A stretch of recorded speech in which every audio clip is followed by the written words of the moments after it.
Pant खोल के उसके बाद फिर देखा कि मियाँ जी है, मेरे पैंट को खोल के पेट्रोल डाल दिया।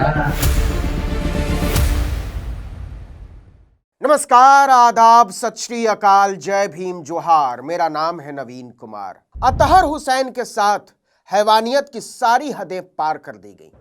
पैंट खोलकर धर्म की जांच की गई, निजी अंगों पर पेट्रोल डालकर जलाने की कोशिश की गई। इसके बाद गर्म लोहे की रॉड से शरीर को दागा गया, उंगलियां तोड़ दी गई, कान काट दिए गए और प्राइवेट पार्ट में करंट लगाया गया। अतहर के छोटे भाई मोहम्मद चांद ने सवाल उठाया कि क्या बिहार में मुसलमानों को रहने का अधिकार नहीं रह गया है? क्या सिर्फ धर्म देखकर ही कार्रवाई होती है? हम जानते हैं यह सब सुनकर आप दहल उठे होंगे, लेकिन यह आज के बिहार का सच है, नंगा सच। बुद्ध, गांधी, कर्पूरी और जगदेव का बिहार आज बिहार को चलाने वालों पर शर्मिंदा है।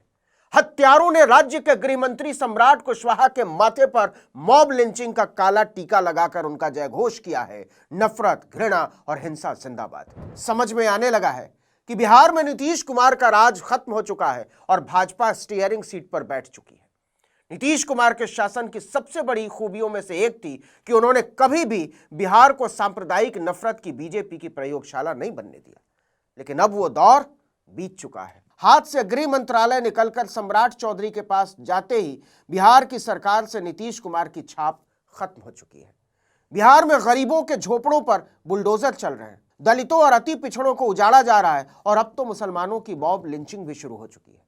बिहार के नवादा में एक दिल दहला देने वाली घटना हुई है। एक गरीब मुसलमान को पीट पीट कर मार डाला गया। मरने से पहले उसने बताया कि हत्यारों ने पैंट खोलकर पता लगाया कि वो मुसलमान है या नहीं। छिपा करके उसके बाद मारता था और उसके बाद ये खाल उजड़ जाता था गरम से। इसके बाद पिलास से उसकी अंगुलियां तोड़ दी और फिर सीने पर चढ़कर पीटने लगे। बेहद गंभीर हालत में उसे अस्पताल ले जाया गया, लेकिन इसका कोई फायदा नहीं हुआ। नवादा में 5 दिसंबर को मॉब लिंचिंग में घायल मुसलमान युवक की 1 हफ्ते बाद इलाज के दौरान मौत हो गई। उसकी पहचान नालंदा जिले के निवासी 40 साल के मोहम्मद अतहर हुसैन के रूप में हुई है।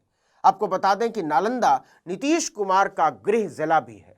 मरने से पहले मोहम्मद अतहर हुसैन ने 7 दिसंबर को कैमरे पर अपना बयान दर्ज कराया था, जिसमें उन्होंने पूरी वारदात विस्तार से बताई थी।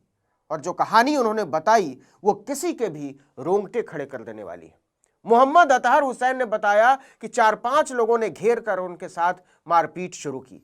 7 दिसंबर को कैमरे पर दिए अपने बयान में मोहम्मद अतहर हुसैन ने कबूल किया था कि वो मूल रूप से बिहार शरीफ के लहेरी थाना क्षेत्र के गगन दीवान के रहने वाले हैं। नवादा जिले के रो थाना क्षेत्र के बरुई गांव में उनकी ससुराल है।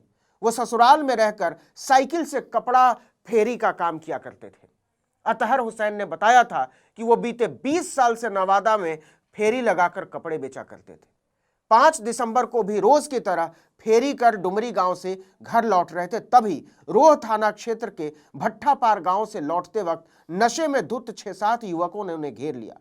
अतहर ने बयान में कहा कि उन्होंने सबसे पहले मेरा नाम पूछा। नाम सुनते ही जबरन साइकिल से उतारकर 8,000 रुपए लूट लिए। इसके बाद हाथ पैर बांधकर एक कमरे में बंद कर दिया। कपड़ा था, साइकिल था, सबको छीन लिया।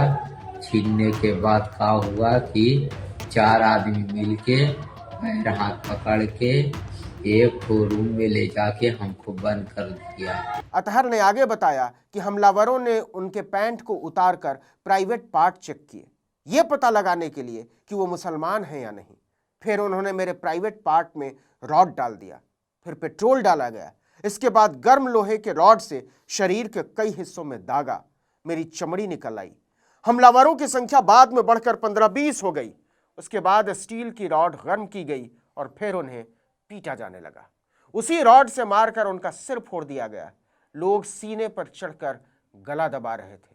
इसकी वजह से मुंह से खून आने लगा था। इसके साथ ही कई लोग एक साथ लाठी, डंडे, ईंट से उन्हें मारने लगे। किसी ने उंगलियां तोड़ी तो कोई सीने पर चढ़कर गला दबाने लगा, तो कोई ईंट पत्थरों से पीटने लगा।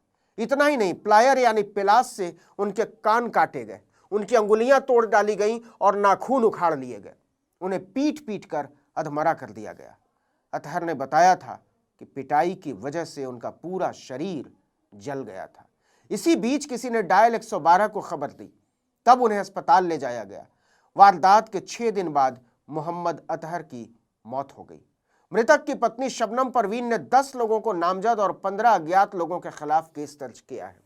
पत्नी ने आवेदन में बताया कि 8,000 रुपए, साइकिल और कपड़े की गांठ का अभी तक पता नहीं चल पाया है। जो हैरानी की बात है वो ये कि इस हत्याकांड के 8 दिन बाद तक पुलिस सभी आरोपियों को गिरफ्तार तक नहीं कर पाई है। पुलिस ने 10 नामजद में से सिर्फ 4 आरोपियों को गिरफ्तार किया है। पुलिस की जांच में क्या निकलेगा ये अभी से समझ में आने लगा है। समय गुजरने दीजिए, पुलिस ये साबित कर देगी कि अतहर हुसैन दरअसल चोर थे और उन्हें भीड़ ने चोरी की वजह से पुचकार कर पीट दिया था। बस छोटा छोटा मेरे बाल बच्चा है, हम ही एक तो कमाने वाले हैं, कोई नहीं मेरा आगे पीछे। देखिए कि 5 दिसंबर को मोहम्मद अतहर के साथ बर्बर घटना घटती है। उनकी हालत बिगड़ती देखकर हमलावर पहले ही पुलिस थाने पहुंच जाते हैं। शिकायत दी जाती है कि 5 दिसंबर की ही रात 10:15 बजे मोहम्मद अतहर ने चोरी की है। उन्होंने सोने का कंगन, मंगलसूत्र, चांदी की कमरधनी और पीतल के बर्तन की चोरी की है। कहानी बनाई गई कि इसके बाद डायल 112 अतहर हुसैन की तलाश में थी। देर रात करीब 2:30 बजे रोह थाने की पुलिस मौके पर पहुंची, अतहर को कमरे से घायल अवस्था में बरामद किया और फिर पुलिस ने मानवता दिखाते हुए घायल को पहले नवादा सदर अस्पताल में भर्ती कराया और फिर वहां से हालत बिगड़ने पर पावापुरी विम्स रेफर कर दिया गया। परिजनों के अनुसार पावापुरी से पटना ले जाने के दौरान रास्ते में उनकी जान चली गई। यह पूरी तरह से उत्तर प्रदेश के अखलाक की कहानी बनने जा रहा है। आप अभी से लिख कर ले लीजिए। पुलिस ने ठान लिया है कि किसी को सजा नहीं होने देनी है। बिहार सचमुच में बदल रहा है, कुछ ज्यादा ही बदल रहा है। इतना बदल रहा है कि बिहार को एक दिन अपने बदलते हुए संस्कार पर शर्मिंदा होना पड़ेगा। बिहार में रोज इस बात की मुनादी पीटी जा रही है कि नीतीश युग का अंत हो चुका है। पुलिस की डायरी कहती है कि हत्यारों ने अतहर हुसैन को नंगा कर दिया था, लेकिन इंसानियत के इतिहास में दर्ज हुआ है कि हत्यारों ने बिहार की सरकार को नंगा कर दिया था, हत्यारों ने बिहार की पुलिस को नंगा कर दिया था, हत्यारों ने संविधान में इत्मीनान और एतबार को नंगा कर दिया था। सच ये है कि नीतीश कुमार के कंधे पर सवार बिहार के नए निजाम ने राज्य को एक ऐसे नासूर में बदलने की तैयारी कर ली है जिस पर सदियां शर्मिंदा होंगी। बोलिए थैंक यू मोदी जी। सुशासन की बहार है, नीतीश कुमार है। इस वीडियो में इतना ही, लेकिन अगर आपने आर्टिकल 19 इंडिया को अब तक सब्सक्राइब नहीं किया है तो फौरन कर दीजिए। बेल आइकॉन दबाइए, घंटी जैसी आकृति लाइक कीजिए और कमेंट करके बताइए हमारा वीडियो आपको कैसा लगा। हमारा ट्विटर हैंडल आर्टिकल 19_इंडिया और मेरा ट्विटर हैंडल है नवीन जर्नलिस्ट। नमस्कार।